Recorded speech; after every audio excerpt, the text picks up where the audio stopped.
Ha? Pero mas maganda yung ano, Alin? yung pag na-timing ngayon kasi katatapos lang ng ulan dito eh. Hindi, okay, okay to Jong. Tayo lang isa sa pangalawang gumanap kasi sa US ganito rin ginawa nila. Nanood ako sa YouTube.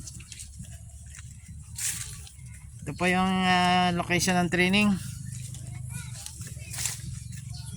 So 0 visibility po. So sa area na ito. Yan.